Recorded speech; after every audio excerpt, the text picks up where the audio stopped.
comment qu'on fait pour monter son PC partie 2? Partie 2, PC. La suite. La suite. Attention, il est recommandé de brancher les fils du panneau de la tour avant d'installer la carte 3D. Parce qu'effectivement, on a remarqué qu'il y avait très peu de place. Donc ça vous facilitera la vie. Voilà, Et ça vous cassera moins les gnocchis. exactement. Donc voici le câble qui sera utilisé, qui vient d'alimentation. Je l'ai fait passer ici derrière. Et je vais le mettre tac sur le disque dur. Donc vous pouvez le tenir un petit peu si vous avez peur qu'il s'envole. À mon avis, ça devrait le faire. Voilà. Et il vous faut le câble SATA que j'ai mis juste ici. Donc ça c'est le câble SATA. Vous en avez un coudé puis un normal. Donc là j'ai pris celui-ci puisque on les branche verticalement sur la carte mère, enfin perpendiculairement plutôt. Et je vais brancher ça juste ici. Tac. On va faire passer le câble dans le petit trou ici, ou même mieux, on va le faire passer ici, ça sera plus simple. Voilà. Et je vais coucher. Attention. Voilà. Et vous pouvez voir ici que juste ici, c'est marqué SATA 6 Go. Et c'est là qu'on va aller brancher ce petit câble ici. Ici, vous pouvez voir donc les deux câbles SATA qui sont branchés sur la carte mère. Donc il y en a un qui va au SSD et l'autre au disque dur. Donc les deux sont la même manière de câbler. Et on a fait directement le petit câblage juste en dessous pour le panel. D'accord, donc pour ce qu'il y a en dessus de votre tour. Ici pour l'USB. Et ici pour l'HD audio. Donc c'est vraiment tout simple. Ça a l'air compliqué comme ça, mais je vous assure c'est simple. D'ailleurs, si on peut juste regarder sur le petit manuel, vous avez un petit manuel où vous allez trouver exactement les bonnes positions. Et où il vous faut plus que... Voilà, il vous reste plus qu'à connecter les différents câbles. Donc on arrive à la fin de notre tutoriel.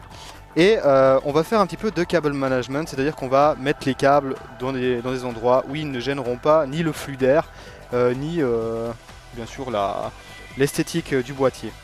Il nous reste à brancher les quelques petits câbles ici qu'on a en haut, qui sont branchés donc sur le panel de la tour et qui vont permettre de régler la vitesse en fait des différents ventilateurs. Et si on regarde simplement, il suffit de brancher typiquement les entrées des ventilateurs directement là-dedans. Un petit clic et c'est parti. Le reste en fait c'est derrière. Et vous pouvez voir, donc on n'a pas encore fait de câble management ni fixé le SSD que nous allons coller avec du double face, du scotch double face sur cette paroi là. Parce qu'il faut faire des fois les choses de manière un peu différente, ça fait du bien. Et ici les câbles d'alimentation qui sont raccordés justement au petit système que je vous ai montré avant des ventilos, c'est-à-dire qui est connecté au panel et que vous allez retrouver ici. Voilà. Donc on va brancher tout ça et on se retrouve après. Donc voilà, on a raccordé les différentes alimentations, on a raccordé les choses qui sont juste ici, donc ça on vous l'a présenté avant. Et maintenant, il nous reste en fait le ventilateur. Est-ce que j'aurais oublié quelque chose? Il me semble pas. On avait en fait, donc on a fait on a une espèce de petit gadget ici qui permet d'allumer les LED. Donc on n'a pas encore totalement branché, on n'a pas encore vraiment fait de câble management, mais juste quelques brides à certains endroits clés pour éviter que la carte graphique penche d'un côté ou de l'autre. Et on a dû faire passer le câble d'alimentation par-dessus, puisque derrière on avait beaucoup de peine après à pouvoir fermer le cabot. Donc on a ce petit ventirad qui est fourni avec. Et c'est clair que normalement il faudrait avoir un bon ventilateur, quelque chose pour bien ventiler ce processeur, puisque le but c'est quand même de l'overclocker.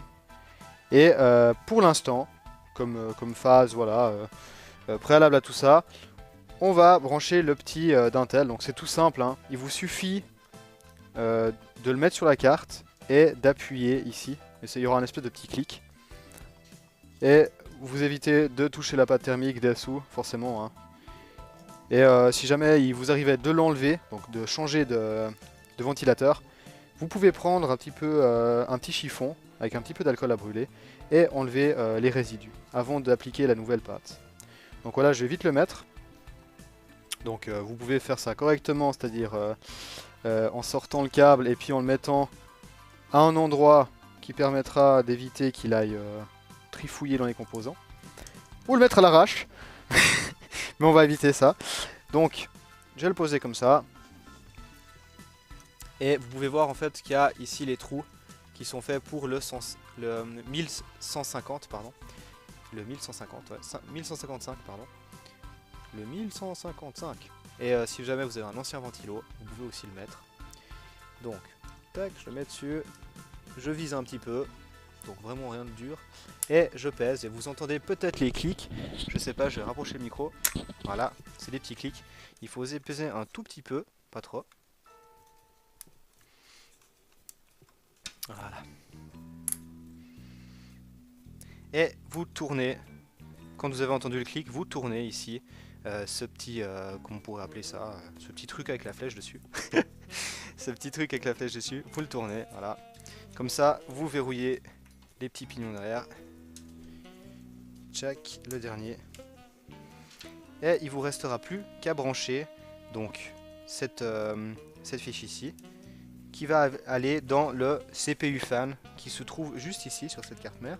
Attention, hein, forcément ça sera différent sur chaque carte mère.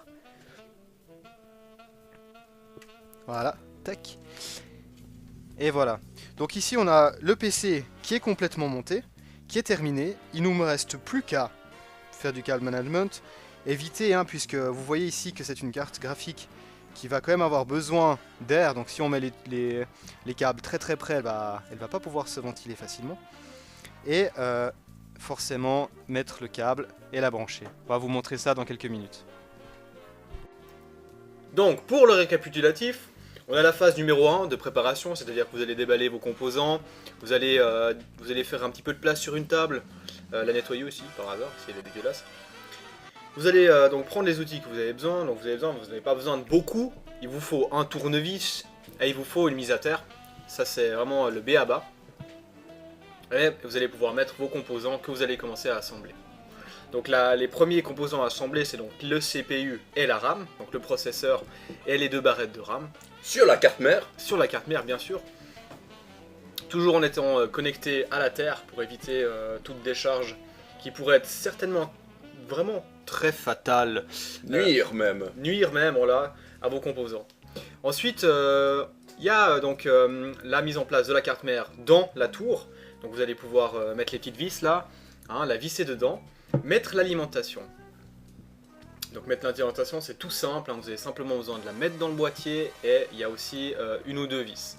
Ensuite, brancher les fils du panel. Alors en fait on l'a mis là parce que si en fait vous le faites tout à la fin, vous allez avoir pas mal de soucis à le faire. Bon c'est faisable aussi, mais ça sera plus facile si vous le faites au début. Et les quelques câbles d'alimentation sur la carte mère. Ensuite, vous allez mettre la carte graphique dessus, brancher aussi, la brancher à l'alimentation. Et vous allez pouvoir installer vos petits SSD si vous en avez plusieurs. Vous pouvez aussi les mettre en RAID 0 si vous voulez. Et vos disques durs. Ensuite, la phase 6. Donc le Ventirad CPU. Vous allez pouvoir l'installer dessus. Comme on vous l'a expliqué préalablement. Et vous allez pouvoir brancher les différents ventilateurs de la tour. Afin de pouvoir avoir un bon flux d'air dans la tour, un bon refroidissement. Et après c'est le check. Yeah, check. Donc là vous allez revoir en fait tout ce que vous avez fait, c'est-à-dire est-ce que j'ai connecté les choses au bon endroit. Passez-y pas 6 heures donc, hein. Et la mise en marche. Et on vous rappelle que pour la mise en marche, vous devez laisser votre tour juste à côté de vous. Parce que si vous avez, vous voyez un petit peu de fumée sortir, si vous voyez qu'il y a quelque chose, vous allez pouvoir la débrancher immédiatement.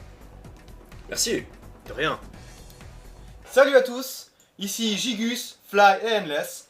Et on est super contents, vous êtes plein à venir regarder notre émission. Notre émission Comment qu'on fait, hein, pour faire des choses et tout, c'est chouette. Donc du coup, on s'est dit, on va vous faire un petit cadeau, un petit giveaway. Et voilà, on vous fait un petit giveaway. Si ça vous tente, c'est un petit concours. Et il faut nous faire soit un petit logo, soit une espèce de petit calque qu'on peut mettre sur notre chaîne de streaming. Soit, je sais pas, n'importe quoi qui est graphique, un petit truc. Soyez créatifs, soyez bien fun, lâchez-vous. Et lâchez aussi des commentaires, savoir si vous avez une autre idée pour un comment qu'on fait. Exactement. Je sais pas, on a eu une proposition, mais on aimerait en avoir plein de propositions. On va essayer de se faire sponsor et puis de vous offrir des guides de comment qu'on fait sur du matos, sur plein de trucs. Oui. Voilà. Plein de trucs, hein. Plein, avec beaucoup Voilà. de trucs, voilà.